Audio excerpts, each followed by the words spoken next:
So, I want to know what you know about cryptocurrency, that is. I've been trading Bitcoins to finance my life for an entire year, which I talk about in my book. Putting a link to that in the description below. So a lot of people talk about cryptocurrency and buying it and holding on to it and saying, oh, let me sell everything I own, buy some cryptocurrency, and the stock, the price, whatever they want to call it, is gonna go up and I'm gonna win big time. Well, the problem is that right now people are still trying to figure out whether this whole Bitcoin craze and these other currencies are going to outlast. You may not know that I actually came from the corporate world and I traded stocks for billions of dollars every day, and I left that job to start my own career, my own company, and start doing something that I love. And for the last year of my life, I have stumbled across a little gem called a Bitcoin and cryptocurrency in general, because there's different types of cryptocurrency. Bitcoin is just one of them, but that's what I'm talking to you about today, because that's what actually funded the operations of what I'm going to show you. So you can hold Bitcoins and think that they're going to go somewhere, but I know even in the last year they went from about $700 a piece, and at the last cap I think they were at like 5,000 or 6,000. They may have hit higher than that, but I don't buy them to hold them. I buy them and trade them, so I actually only buy them when I need them.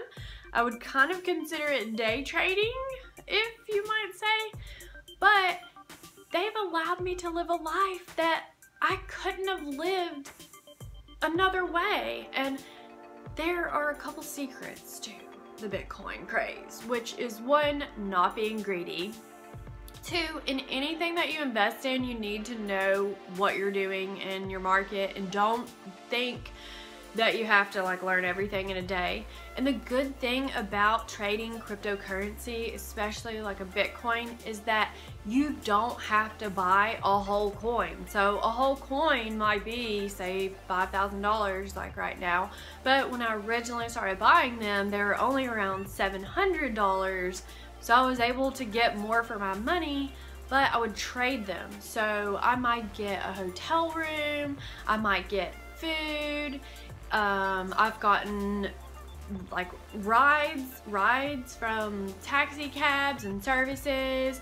Some people will actually take Bitcoin as payment, so it just depends. And some people will like trade things for the Bitcoin. So maybe you have, I don't know, a gift card that you want to sell and you wanted to get rid of it, then maybe you could sell it. You might not get full value for it, but you could sell it and get Bitcoins for it.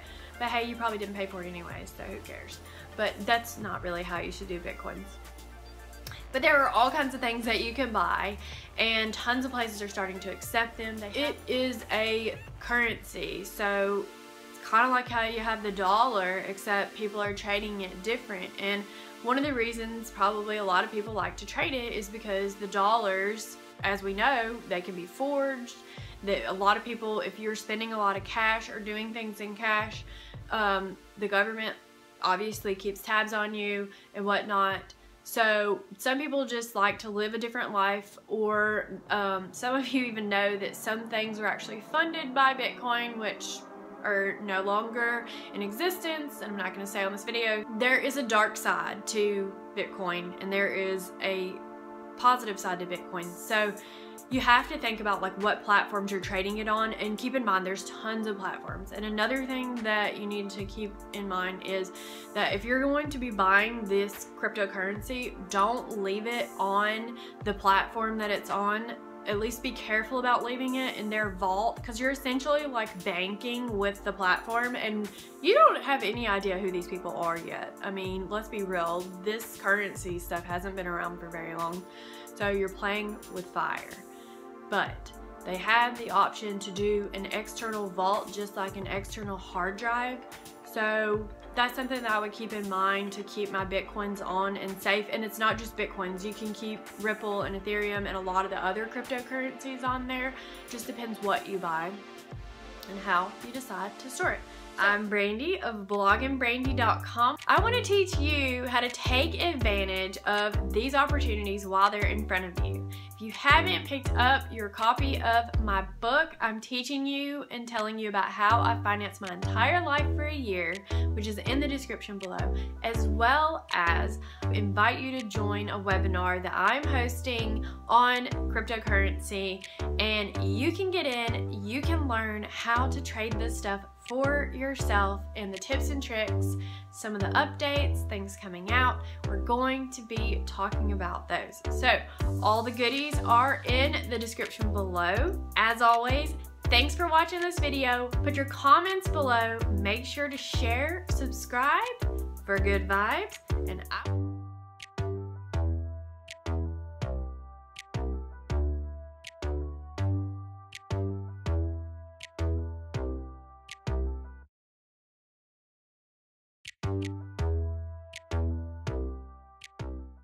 stay tuned. I will see you in the next video.